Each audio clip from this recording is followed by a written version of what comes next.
Hello there everyone, so today I'm going to show you guys my 1960s Dominion desk fan.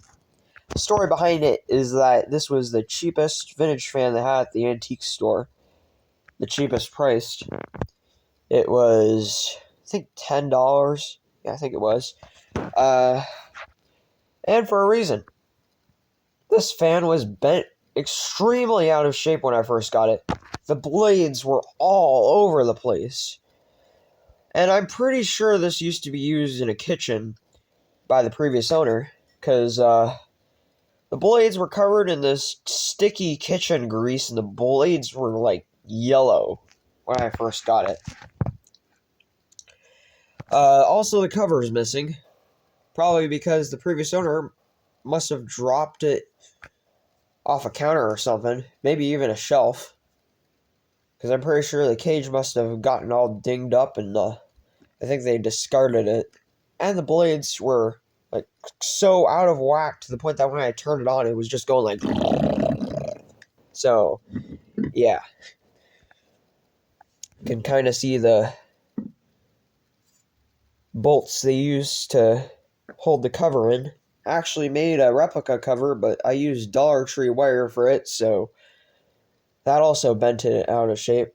So, the cover got out of shape, so decided to wait until I have more proper metal to use as a cover.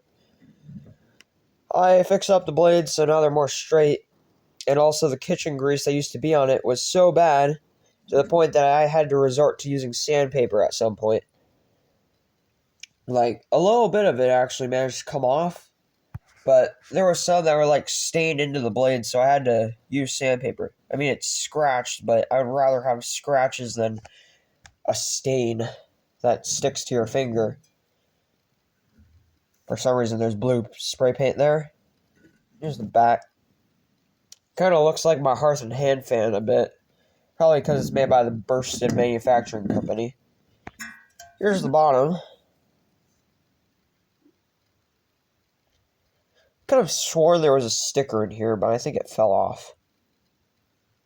There's, like, stamps on it. Anyway, I put this little switch on it so I can turn it on and off. Anyway, here it is on. There's only one speed, it's high.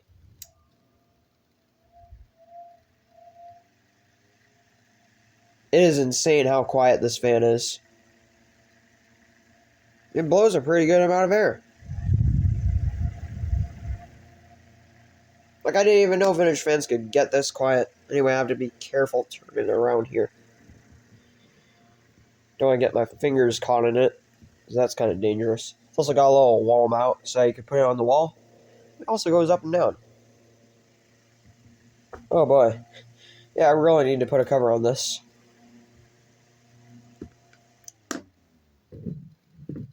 Spin down. This is actually one of my best running vintage fans, despite the fact that it's in bad condition. Like, I've ran this for like multiple hours on end, and it did not overheat. I mean, it got warm, but unlike most of my vintage fans, this one actually ran pretty good. Well, maybe not most. The only one that had that problem were the Quick Cool, the GE Vortex, and the Arctic Air fan.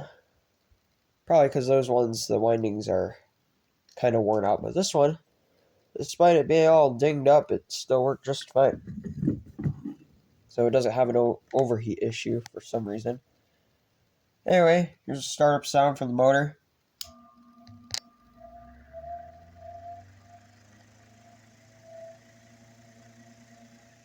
Not really much of a startup sound because this fan is pretty quiet. Spin down again.